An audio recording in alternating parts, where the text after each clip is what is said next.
Kamusta mga kaibigan? Halina at ating pakinggan ang isang kwento na magbibigay sa atin ng inspirasyon, saya at kilig.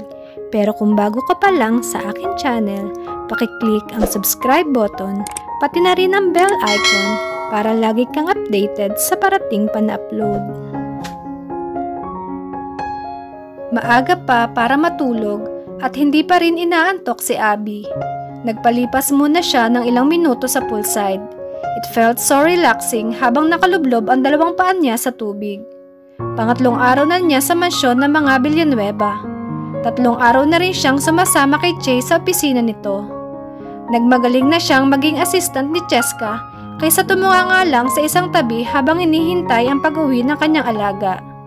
Nagtataka siya kung bakit nananahimik ang binata mula nung kumprontahin niya ito.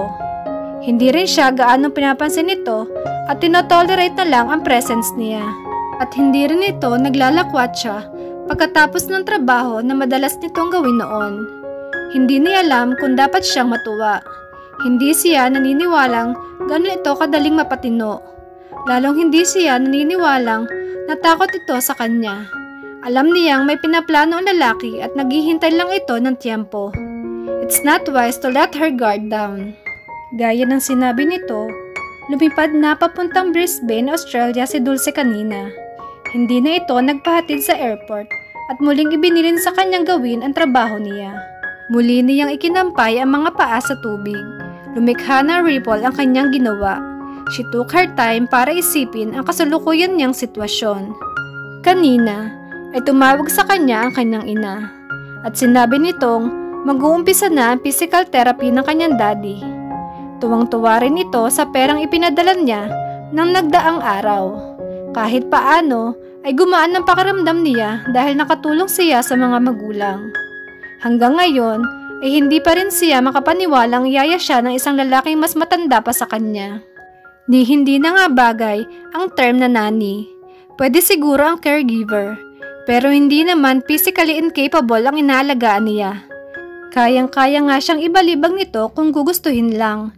Siguro nga'y isa siyang espiya base na rin sa scope ng trabaho niya. Hindi rin niya maintindihan ang maglola. Para sa kanya, madaling masolusyonan ang problema ng dalawa kung mag-uusap ang mga ito ng mahinahon. Pero sa halip na gawin iyon, nagpapaligsahan pa ang mga ito, ang maunang mapikon ang talo. Wala siyang warmth na nararamdaman sa mga taong kasalamuhan niya. Hindi nga niya alam kung nag-e-exist sa vocabulary ng mga ito ang salitang love and family. Magkadugo nga sina Chase at Dulce, pero hanggang doon lang. They were far from being a family dahil wala ang familiar affection na magkapamilya. They were strangers, cold and uncaring. Malalim siyang napabuntong hininga. Nariyan ka lang pala. Kanina pa kita hinahanap. Nagulat si Abby sa biglang pagsulpot ni Chase sa harap niya. Mabilis siyang tumayo. Ikaw pala, may kailangan ka ba? Aniya habang pinapagpag ang likod ng puting short na suot. Maigsi lang iyon at litaw ang mabibilog at mapuputi niyang hita. Muntik nang mapamura si Chase. Titig na titig siya sa legs ni Abby. Isa sa weakness niya ang makinis at mapuputing hita.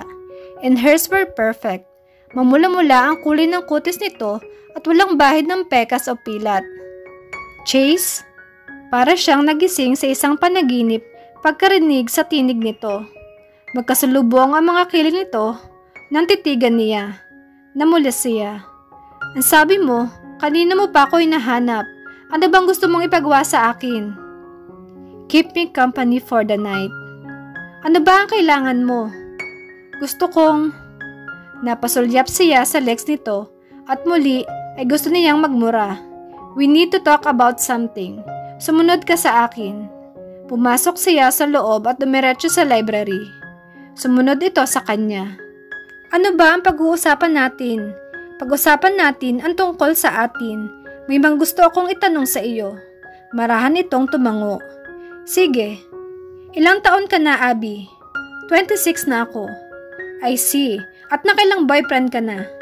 Kita niya nang kumunot ang noon nito. Chase, ano bang ibig sabihin nito? Akala ko ba'y seryoso natin pag-uusapan ang tungkol sa atin? Oo nga, Kaya nga tinatanong kita. I want to know you better. I can't see what my personal relationship has got to do with my job. Malaki ang kaugnayan ng mga isasagot mo, Abby. Hindi naman kaila sa'yo na napaka-abnormal na sitwasyon natin. Imagine, bibigyan ako ng isang yaya na mas bata pa kaysa sa akin. And to consider na hindi ko talaga kailangan ng isa. Pareho lang tayong nangangapa kung paano pakikibagayan ng isa't isa. Hindi ko pa rin makuha kung ano ang kaugnayan ng... Gusto ko lang naman malaman kung dapat ako mag-ingat dahil baka may biglang sumuntok sa akin sa isang pagkakataon na kasama kita. Nag-isip ito. Wala. May hinang sagot nito. Walang ano. Wala akong boyfriend. I never had one. Ha? Sa ganda mong yan? Bakit? Aba, malay ko. Singhal nito. Di niya mapigilang tumawa. So never been kissed, never been touched ka pa? Kaagad gumapang ang pumumula sa mukha nito. Halatang hindi ito komportable, ngunit ayaw pa niyang tantanan ang dalaga. Nag-i-enjoy pa siya sa discomfort nito. Akalain mo nga naman, virgin pa pala ang yaya ko. Sinabayan niya na nakakalokong tawa ang sinabi. Pwede bang umayos ka? Hindi na ako natutuwa sa'yo. Sige pa rin siya sa pagtawa. He couldn't help it. Ngayon lang siya nakaramdam ng ganitong lightheartedness. Ngayon lang siya nakaramdam ng genuine na tuwa. Sabihin mo na ang gusto mong sabihin and quit playing with me. Hindi ako nakikipaglaro sa iyo. Tumikhim si Chase at pinilit magpakaseryoso. Nagniningning pa rin ang mga mata niya kahit hindi na siya tumatawa. Okay, sige. I'll get straight to the point. Gusto ko makipag-deal sa iyo. Since gusto ninyo ni Lola Dulce na magpakatino na ako, na itigil ko na ang gigolo ways ko, papayag ako sa isang kondisyon. Hindi makapaniwalang napatitig si Abby sa mga mata ng binata. Hindi naman ito mukhang nagbibiro lang dahil sincere ang pagkakasabi nito nung nais sabihin. What was he up to? Bigla siyang kinabahan. You have to understand that I'm healthy, normal male with an active sexual appetite. I have my needs. And since you want me to stop playing around, there won't be a woman to satisfy them anymore. Except you. Lumapit ito sa kanya, and on impulse, umatras siya. Hanggang sa makorner siya nito sa gilid ng mesa. Chase wasted no time and leaned in front of her. His arms rested on both sides, ready to imprison her lest she push him. Natulala na siya sa pwesto, her face a red mass of confusion and anger. Ano, papayag ka ba? To warm my bed every time I need someone? This will be my first time to take a virgin, but I'm sure I can find ways to awaken and satisfy your inner fire. At wala pang babae nagrereklamo sa performance ko. It'll be a pleasurable learning experience for both of us. He made it sound like a business proposal or simpleng pag-alok lang ng produktong ibinibenta. Naglapat ang mga labi niya sa galit. Malakas ang pagkakabaling ng mukha nito. Dahil sa galit ay hindi niya napigilang sampalin ng binata. Walang hiya ka, bastos! Itinulak niya ito palayo at nagtangkan tumakas. But he was quick enough to pull her against him. At hindi siya pinakawalan pa nito. At kasabay ng paglapat ng kanilang mga labi ay ang realizasyong hinihingi rin ng katawan niya ang mga haplos ni Chase. At ang inner fire na gusto nitong gisingin. Hayun na nga't nag-uumpisa nang mag-spark. Gusto lang niya talagang asarin si Abby. He never intended to kiss her. Ngunit kanina pa lang sa poolside ay natutokso na siyang hawakan ito. Maganda ito, aminado siya roon. Marami na siyang nakasamang magagandang babae, pero iba ang pang-akit ni Abby. At lalo pang nag-apoy ang pagnanasan niya rito nang malamang wala pang lalaking nakakaangkin sa dalaga. God, she's so soft. Pinilit nitong magpumiglas. Pero lalo niyang hinigpitan ang pagkakayakap dito. Hinawakan niya ito sa batok at isinabunot ang mga daliri sa mahaba nitong buhok. Dumaing ito at iminuka ang bibig. Sinamantalan niya iyon para hagan ito ng mas malalim. Naubusan na siya ng hangin sa katawan. He seemed to be sucking all the air from her lungs. Iyon ang pumasok sa nagpapanik ng utak ni Abby. Tinangka niyang muling itulak si Chase, pero mahigpit ang pagkakayakap nito sa kanya. and his tongue was moving inside her mouth para itong may hinahanap. Hindi niya akalaing ganito katorid ang magiging unang halik niya. Hindi niya akalaing ang lalaking ito pa ang magiging first kiss niya. Ayaw niya rito. Hindi ito nababagay sa kanya. Iyon ang paulit-ulit na sinasabi niya sa sarili upang huwag tumugon. Pero unti-unting bumibigay ang depensa niya. Hindi na gustong itulak ng mga kamay niya ang binata. Hindi na rin gustong sumara ang bibig niya upang matigil nito sa paghalik. Kahit alam niya kung ano ang kahahantungan ng nangyayari, ay hindi niya magawang pigilan ang sariling katawan. Naramdaman niya ang pagtulak nito sa kanya. She felt the edge of the table at the back of her thighs again. Iniupo siya nito sa gilid ng mesa. She was still kissing her ardently, at kapwa na sila naghahabol ng hininga. Hinawi nito ang ilang gamit sa ibabaw ng mesa. Isang ceramic figurine ang bumagsak at lumikha ng ingay. Her eyes flew open.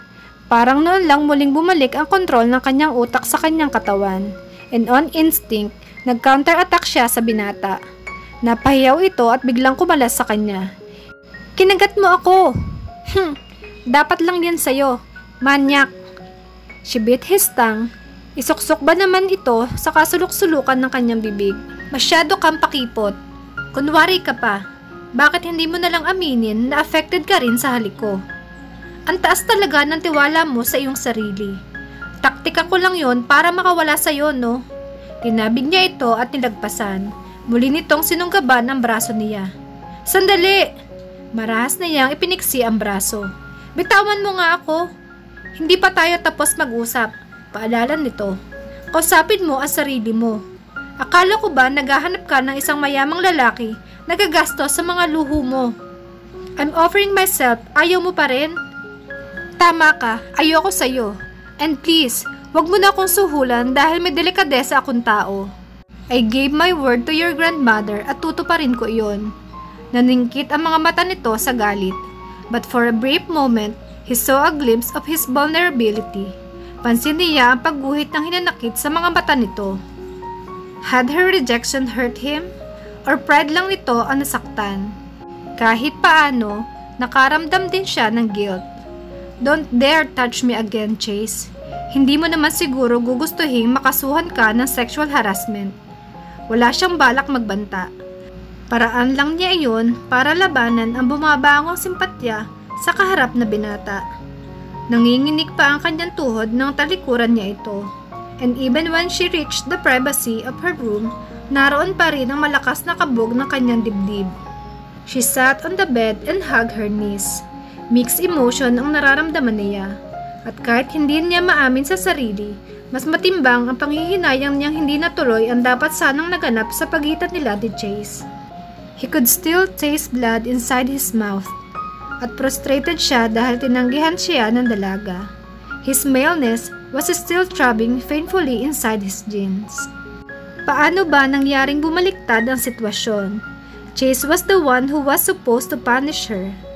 Plano niya talagang akitin ito and then dump her kapag darang na ito sa kanyang ginawa.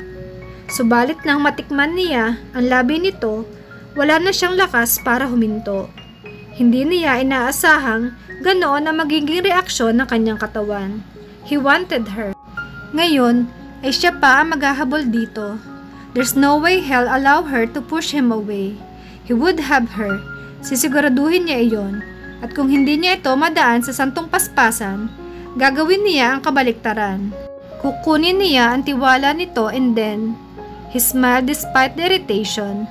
What started out as word meant only to frighten and intimidate her, now became his ultimate goal. Tuluyan na kayang mahulog si Abby sa bitag ni Chase? Sabay-sabay nating alamin sa susunod na kabanata ng ating kwento. Maraming salamat!